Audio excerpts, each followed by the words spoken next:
salahnya dihalangi. Mohon halang-halangan itu. Kita bicara ini dulu, baru bicara aturan. Bagi pers,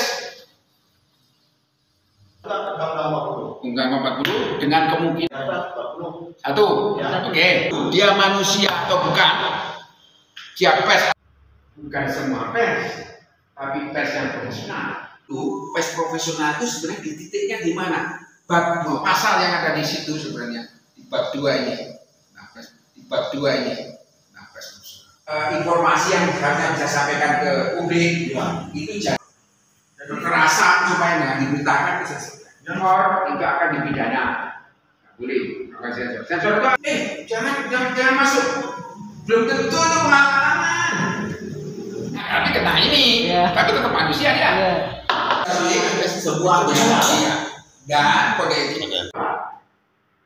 Nah, ini dimaksudkan. Akun kita sendiri, kita karya kita. Masuk ke dalam konten itu media. Iya. Lagi begini Pak. Ya, kita malam ini bertemu dengan teman-teman pesawat untuk sharing diskusi tentang berbagai hal terkait jurnalistik, terutama tentang hal-hal yang prinsip tentang pers itu apa yang harus dilakukan pers, apa tanggung jawab pers, dan kira-kira bagaimana menjadi pers dan wartawan yang baik sesuai dengan hal mendasar mulai dari Undang-Undang 499, Kode Etik Jurnalistik, dan juga prinsip dasar dari jurnalisme. Sebenarnya pers itu cuma orang aja yang mau pers. Memahami itu bagaimana kalian berharap penegak hukum menjelaskan kepada mereka. Nah, bahwasanya pers kode etiknya gini-gini. Itu ada di dalam ini apa yang kemanusiaan perusahaan pers.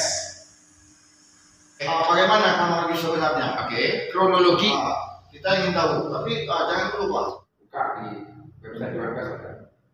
Yang paling penting itu. Jadi walaupun singkat kita mendapatkan arahan dari Pak Imam Wahyudi, ternyata ini sangat memberikan pemahaman yang sangat mendasar kepada kami, sehingga memberikan spirit kepada kami bagaimana kami sebagai jurnalis untuk bangkit dan muncul semangat untuk menjalankan kegiatan jurnalistik ini secara profesional sesuai dengan KIJ dan undang-undang pers yang berlaku di negara NKRI ini, dan bagaimana kita memberikan contoh membangun kinerja jurnalistik yang sesuai undang-undang pers KIJ secara profesional.